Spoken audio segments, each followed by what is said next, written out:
नमस्कार दोस्तों, स्वागत है आपका बिहार एक्सप्रेस न्यूज में। तो चलिए आपको लेकर चलते हैं आज की मुख्य और ताज़ा खबरें की ओर। इससे पहले आप वीडियो को किस शहर से देख रहे हैं कमेंट में जरूर बताएं और वीडियो अच्छी लगी तो वीडियो को लाइक करके चैनल को सब्सक्राइब जरूर करें। सीएम नीतीश ने वारिसगंज में अडानी सीमेंट फैक्ट्री का किया शिलान्यास। सीएम नीतीश कुमार सुबह से ही राज्य के विकास कार्यों के शिलान्यास और लोकार्पण के लिए निकले। सबसे पहले नालंदा पहुंचे, जहां उन्होंने हरनौत के द्वारिका बिघा में मोहानी नदी पर बने 41 मीटर पुल का उद्घाटन किया। इसके बाद वे नवादा पहुंचे और कोकला जलप्रपात में पर्यटकीय सुविधाओं का लोकार्पण किया। वहीं वारिसगंज में सीमेंट ग्राइंडिंग फैक्ट्री का भी शिलान्यास किया है।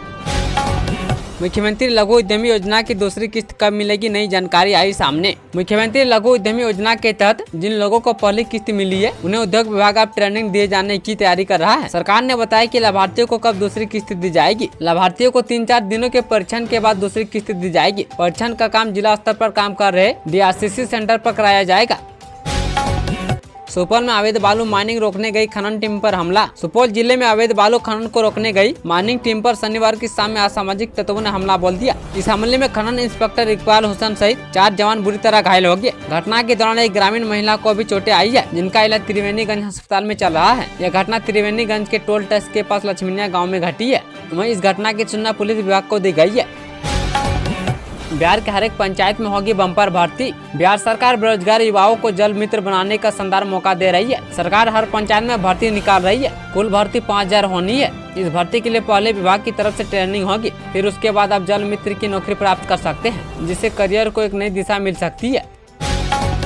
बिहार में कब तक सक्रिय रहेगा मानसून, यानी आज का मौसम समाचार। बिहार में बारिश से किसानों को राहत मिली है, तो वहीं जल जमाव आफत बन चुका है। प्रदेश में अगले 3 से 4 दिनों तक मानसून सक्रिय रहने की संभावना है। इस दौरान बिहार के दक्षिण पश्चिम जिलों के कुछ क्षेत्रों में मूसलाधार बारिश होने के आसार है और अन्य राज्यों में हल्की से मध्य वर्षा होने की संभावना है। मौसम वैज्ञानिकों की माने तो 7 अगस्त तक मानसून एक्टिव रहने के आसार है। वहीं 6 और 7 अगस्त को प्रदेश के ज्यादातर जिलों में भारी बारिश हो सकती है और कुछ जिलों में तेज हवा चलने का भी पूर्वानुमान है। मौसम विभाग के मुताबिक अगले 5 दिनों में प्रदेश के ज्यादातर इलाकों में तापमान में कोई खास बदलाव की संभावना नहीं है। मुख्यमंत्री कार्यालय को बम से उड़ाने की मिली धमकी। बिहार के मुख्यमंत्री कार्यालय को बम से उड़ाने की धमकी देने के मामले में पुलिस ने मुकदमा दर्ज कर लिया है। सचिवालय थाने के निरीक्षक संजीव कुमार के बयान के आधार पर FIR दर्ज की गई है, जिसमें कहा गया है कि 16 जुलाई को मुख्यमंत्री कार्यालय को ईमेल भेजकर बम से उड़ाने की धमकी दी गई थी। ईमेल भेजने वाले ने दावा किया था कि वो अल-कायदा से जुड़ा है। बिहार पुलिस के राज्य अपराध रिकॉर्ड ब्यूरो के वेबसाइट पर उपलब्ध प्राथमिकी के अनुसार भारतीय न्याय संहिता और IT अधिनियम के संबंधित धाराओं के तहत अज्ञात व्यक्तियों के खिलाफ मुकदमा दर्ज किया गया है। बिहार के इन 7 शहरों में बनेंगे गरीबों के लिए बहुमंजिला आवास। बिहार में शहरी गरीबों के लिए बहुमंजिला आवास की तैयारी शुरू कर दी गई है। कैबिनेट स्वीकृति के बाद अब कार्ययोजना बनाने का काम अंतिम चरण में है। पहले चरण में राजधानी पटना सहित 7 शहरों में आवास बोर्ड की जमीन पर आवास बनाए जाएंगे। जन निजी भागीदारी मोड के तहत निर्माण कराए जाएंगे। पटना में राजीव नगर दीघा इलाके में आवास बोर्ड की 5 एकड़ जमीन पर 750 आवास का निर्माण प्रस्तावित है। वहीं बिल्डर चयन के लिए निविदा निकाली जाएगी।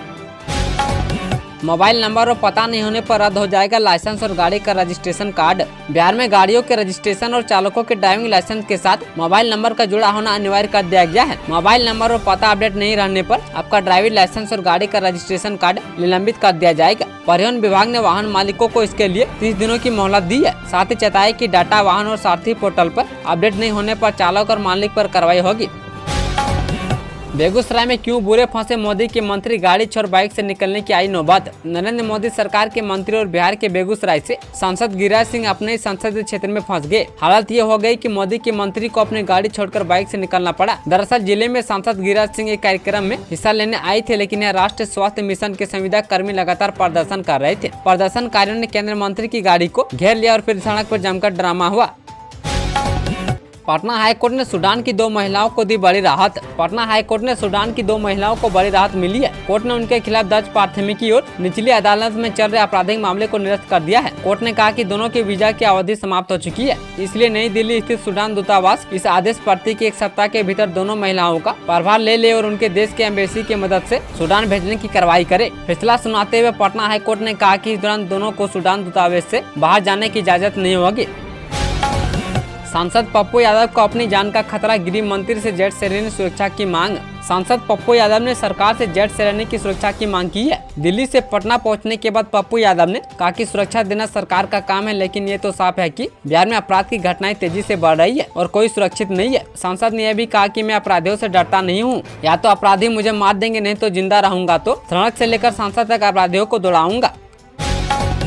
अडानी ग्रुप की नवादा के बाद अब बिहार के जिले पर नजर। बिहार में अडानी ग्रुप का निवेश अभी और बढ़ेगा। अडानी ग्रुप की नजर अब बिहार के दूसरे जिलों पर भी है। अडानी ग्रुप ने बिहार सरकार के पास एक और सीमेंट कारखाने का प्रस्ताव भेजा है। नवादा में सीमेंट कारखाने के शिलान्यास के बाद सरकार राज्य में निवेश को लेकर काफी उत्साहित है। बिहार के उद्योग मंत्री नितिन मिश्र कहते हैं कि आने वाला वक्त बिहार का है। अडानी ग्रुप ने मुजफ्फरपुर में सीमेंट कारखाने लगाने का प्रस्ताव सरकार के सामने रखा है। उन्होंने कहा कि उत्तर बिहार के मुजफ्फरपुर जिले में अडानी ग्रुप करीब 1000 करोड़ का निवेश करना चाहता है। सरकार अडानी ग्रुप के इस प्रस्ताव पर गंभीरता से विचार कर रही है।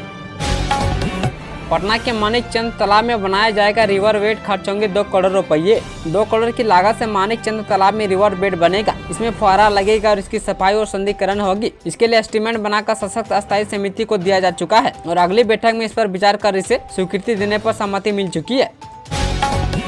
बिहार में डेंगू मरीजों की संख्या 300 पर 24 घंटे में मिले 8 नए मरीज। बिहार में डेंगू के 8 नए मरीज पाए गए हैं। इसमें सर्वाधिक 5 डेंगू मरीज पटना जिले में पाए गए हैं, जबकि 1 मरीज गया और 1 मरीज जमुई जिले में पाया गया है। डेंगू के क्रॉस नोटिफिकेशन के तहत एक अन्य मरीज की भी पहचान डेंगू पीड़ित के रूप में हुई है। इसके साथ ही राज्य में जनवरी से अब तक कुल 315 डेंगू के मरीज पाए जा चुके हैं। बिहार में पाए गए अब तक के डेंगू मरीजों में पटना जिला में सर्वाधिक 106 मरीज पाए गए हैं।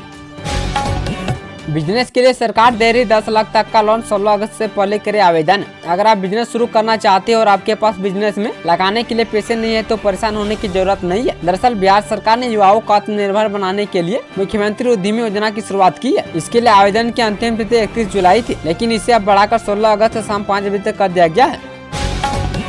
औरंगाबाद में 3 लाख के इनामी नक्सली समेत 2 गिरफ्तार। नक्सल अभियान की टीम ने भापका माओवादी संगठन के सब जोनल कमांडर राजेंद्र सिंह और विजय पासवान को गिरफ्तार किया है। दोनों नक्सलियों की गिरफ्तारी गुरुवार को माली थाना क्षेत्र के बेला खेरा गाँव से की गई है। गिरफ्तार नक्सलियों के पास से 2 देसी कट्टा, 13 कारतूस और मोबाइल बरामद की गई है। गिरफ्तार सब जोनल कमांडर माली थाना क्षेत्र के सौरी और विजय बेला खेरा गाँव का निवासी है। मधेपुरा के स्कूल में मध्याह्न भोजन में मिला कीड़ा, परिजनों ने जमकर किया हंगामा। बिहार में स्कूली बच्चों के खाने में कीड़े, छिपकली जैसे जीव जंतु निकलने के मामले थम नहीं रहे हैं। ऐसा ही मामला एक मधेपुरा जिला में सामने आया है। बच्चों ने मिड डे मील का खाना खाते समय कीड़े देखे तो परिजनों को इनकी जानकारी दी। इसके बाद उन्होंने जमकर हंगामा करते हुए प्रधानाध्यापक पर कई आरोप लगाए हैं। हम छोड़ने वाले नहीं है, आरक्षण को लेकर सुप्रीम कोर्ट जाएंगे तेजस्वी यादव। नेता प्रतिपक्ष तेजस्वी यादव ने सर्वोच्च न्यायालय के SC/ST आरक्षण में कोटा और इसमें क्रीमी लेयर संबंधी निर्णय का विरोध किया है। कहा कि राजद कभी भी SC/ST के वर्गीकरण के पक्ष में नहीं था। उन्होंने आरक्षण संशोधन को संविधान की 9वीं अनुसूची में शामिल करने और बिहार के लिए विशेष दर्जे की मांग को लेकर भी सरकार पर हमला बोला है। तेजस्वी यादव ने कहा कि इस मुद्दे को लेकर हम सुप्रीम कोर्ट जाएंगे। अम्बेडकर ने छुआछूत पर दिया आरक्षण, सुप्रीम कोर्ट से तेजस्वी ने जताई असहमति। सरकारी नौकरियों में SC/ST को दिए जा रहे आरक्षण पर सुप्रीम कोर्ट ने बड़ा फैसला दिया है। उच्चतम न्यायालय ने अनुसूचित जाति और अनुसूचित जनजाति समुदाय के आरक्षण में सब कैटेगरी और क्रीमी लेयर का प्रावधान करने का आदेश दिया है। मकसद है कि जो परिवार आरक्षण का लाभ लेकर समर्थ हो चुके हैं उनके हिस्से का रिजर्वेशन कमजोर तबके को दिया जाए, लेकिन इस पर राजनीतिक बवाल मचा हुआ है। लोजपा रामविलास के राष्ट्रीय अध्यक्ष चिराग पासवान, सांसद संभावित चौधरी और पप्पू यादव के बाद राजद के तेजस्वी यादव ने इसका विरोध किया है।